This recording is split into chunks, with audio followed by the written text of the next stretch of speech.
Dahil sa mga sunod-sunod na injury na nangyayari dito sa Converge Fiber Xers, hindi na nakagugulat na sila ngayon ay baka gustong subukang pumasok sa isang trade sa Barangay Ginebra. Shoutout kay Katsakino Dukusin, kay Juan Solege, Jervin Chris, at sa iba pa nating taga-subaybay. Ayon dito sa report, hindi pa maliwanag kung kailan makababalik itong si Justin Arana. At ngayon, dahil dito mukhang naghahanap ang Converge ng paraan para makakuha ng ibang big men mula dito sa iba't ibang mga PBA teams kabilang na ang Barangay Ginebra.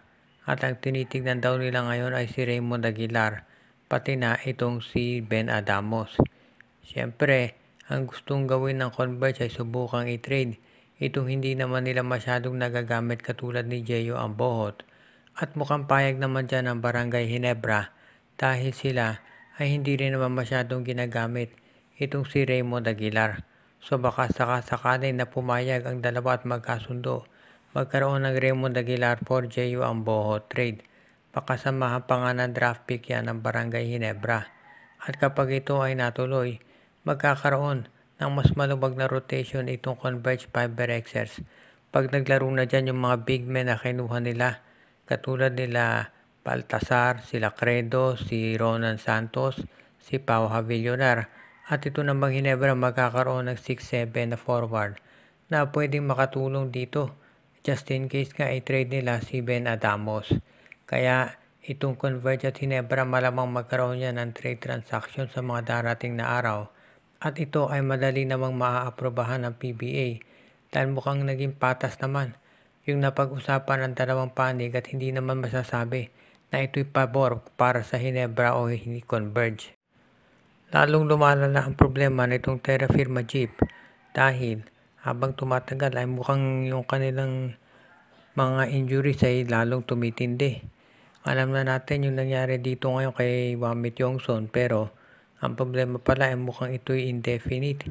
Hindi alam kung kailan makababalik kaya hindi masabi ngayon ng Terra Firma kung baka matapos ang conference na to na hindi naglalaro sa kanila itong si Wamit Yongson. At yan ang magiging issue ngayon para dito sa koponan ni Coach Jana Del Cardel. Dahil baka matapos ang conference na to na hindi sila nakakakuha ni isang panalo. Kung matatandaan ninyo, tinrade nila nang umagumpisa yung conference itong si Isaac Gott, si Stephen Holt, plus na wala itong si Javi Gomez de Leaño. At dahil dito, manabatikos nga sila at lumabas na to tama pa rin pagkabatikos dahil ngayon sunod-sunod na ang talo ng Terra Firma Jeep. Pati yung first round draft pick nila, pinagpalit nila para kay Mark Nono na hindi naman pala nila masa-sign up. At dahil sa ganitong sitwasyon, nakita natin na itong Terra Firma Jeep ngayon ay walang direksyon at yung mga talo nila ay puro tambak. Hindi katulad nitong Blackwater na lumalaban na talaga. Itong Terra Firma Jeep ay nananatili na ganyan ang sitwasyon, walang pagbabago. At ang sabi nga nung iba, kung ito raw yung team na napapabalita na ibebenta na, mukhang dapat na nga itong ituloy. Dahil ito ay wala namang nagawa magmula nung sumali sa PBA kung hindi ang mamigay ng mga draft picks. At sa ngayon mukhang ganyan na ang mangyayari. At ito namang Terra Firma Jeep, yung iba pa nilang mahuhusay na players dyan, huwag na tayong magulat kung sila ay eventually matrade na rin dito sa SMC bilang senyales na tuluyan na nga ito na ibebenta ng SMC sa Akira.